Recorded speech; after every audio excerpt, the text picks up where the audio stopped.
ಜಾಸ್ತಿ ಇಂಪಾರ್ಟೆಂಟ್ ಆಗಿರೋದು ಇವತ್ತು ಈ ಸಮಯ ಇರೋ ತನಕ ನಾವು ಖುಷಿಯಾಗಿರಬೇಕು ಅಷ್ಟೇ.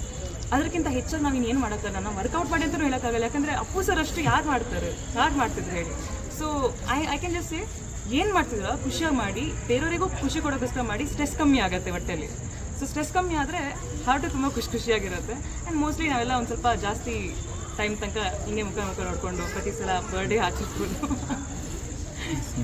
ಥ್ಯಾಂಕ್ ಯು ಸೋ ಮಚ್ ನೀವೆಲ್ಲ ಬಂದಿದ್ದಕ್ಕೆ.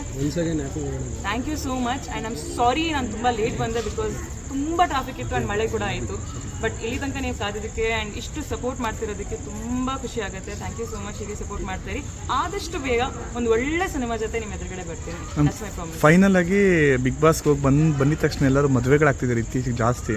ಸೊ ನಿಮ್ಮದು ಯಾವಾಗ ಅಂತ ಕಾಣಿಸ್ಕೊಂತಿಲ್ಲ. ನನಗೆ ಯಾರ ಮೇಲೂ ಯಾವ್ದು ವಿಷಯನೂ ಇಲ್ಲ. ಬಟ್ ನಾನು ಚಿಕ್ಕ ವಯಸ್ಸಿಂದನೂ ಹೇಗೆ ಅಂದರೆ ನನ್ನ ಫ್ಯಾಮಿಲಿ ರಿಲೇಟಿವ್ಸ್ ಮದುವೆಗೆ ಹೋಗ್ಬೇಕಾದ್ರೂ ನಂಗೆ ಒಂದು ಸ್ವಲ್ಪ ಇಂಟ್ರೋವರ್ಟ್ ಅಂತ ಹೇಳ್ತಾರಲ್ಲ, ಸೊ ನಂಗೆ ಒಂದು ಸ್ವಲ್ಪ ಆ ಥರ ಜಾಸ್ತಿ ಇದೆ. ಸೊ ತುಂಬ ಕಮ್ಮಿ ನಾನು ಫಂಕ್ಷನ್ಸಲ್ಲಿ ಹೋಗೋದು. ಪಾರ್ಟೀಸ್ ಅಂತೂ ನಾನು ಹೋಗೋದೇ ಇಲ್ಲ, ನೀವು ಎಲ್ಲೂ ನನ್ನ ನೋಡೋಲ್ಲ. So that's how I am. ಎಲ್ಲರೂ ಡಿಫ್ರೆಂಟ್ ಆಗಿರ್ತಾರೆ. ಅದರ ಅರ್ಥ ಅಹಂಕಾರ, ಈಗೋ ಅದಂತೂ ಏನೂ ಇಲ್ಲ. ನಾನು ನಿಜವಾಗ್ಲೂ ಕಾಲ್ ಮಾಡಿ ವಿಶ್ ಮಾಡಿ ಎಲ್ಲ ಮಾಡ್ತೀನಿ. ಬಟ್ ಅಲ್ಲಿಗೆ ಹೋಗಿ ಮಾತಾಡ್ಸೋದು maybe that's not my thing. But yes, ಮದುವೆ ಬಗ್ಗೆ ಏನೋ ಕೇಳ್ತಿದ್ರೆ, ಬಟ್ ನಾನು ಅವ್ರಿಗೆ ವಿಶ್ ಮಾಡಿದ್ದೀನಿ. I think that's more than important. And ಮದುವೆ ಆಗೋರೆಲ್ಲ ಖುಷಿಯಾಗಿರಲಿ. ಯಾರು ನಿಮ್ಮ ಮದುವೆ? ನಿಮ್ಮ ಮದುವೆ ಸಿ ಅದು ಯಾವಾಗ ಆಗಬೇಕು ಆಗತ್ತೆ. ಸದ್ಯಕ್ಕೆ ಹುಡುಗ ಸಿಗ್ತಿಲ್ಲ. ಸೊ ಇಲ್ಲ, ಆ್ಯಕ್ಚುಲಿ ಸಿ ನಾನು ಮುಂಚೆ ಹೇಳ್ದಂಗೆ ನಂಗೆ ಲೈಕ್ ಫ್ಯೂ ಇಯರ್ಸ್ ಬ್ಯಾಕ್ ಹೇಳಿದೆ ನಾನು ಮದುವೆ ಆಗಲ್ಲ ಅಂತ ಹೇಳ್ತಾ ಇದ್ದೆ. ಆ್ಯಂಡ್ ಇವಾಗ ನನಗೆ ಗೊತ್ತಿಲ್ಲ, ಬಿಕಾಸ್ ಆ ಒಂದು ರೈಟ್ ಪರ್ಸನ್ಸ್ ಇದ್ದಾಗ ಮೋಸ್ಟ್ಲಿ ನಂಗೆ ಅದು ಅನಿಸ್ಬೋದು. ಬಟ್ ಸದ್ಯಕ್ಕೆ ನಂಗೆ ಹಂಗೆ ಅನಿಸ್ತಾ ಇಲ್ಲ.